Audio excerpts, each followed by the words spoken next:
তারেক ভাইকে আপনারা সবাই চিনেন, আমাকেও আপনারা দুই একজন চিনেন। এইখানে আমাদের মিডিয়ার কোনো সাবজেক্ট না।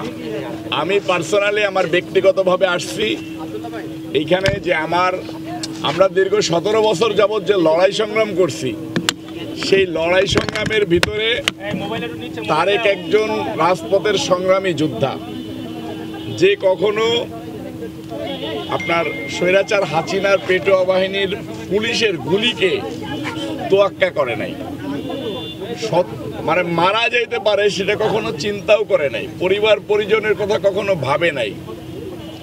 আজকে সেই তারেকের দল নিবন্ধন পাবে না, এটা বাংলাদেশের বুকে অত্যন্ত দুঃখজনক।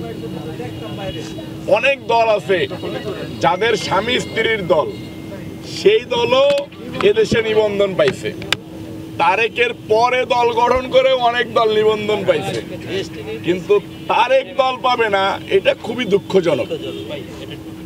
আমার কাছে মনে হয়েছে যে বাংলাদেশে আসলে জুলাই যোদ্ধাদের সাথে খুবই অন্যায় করা হচ্ছে।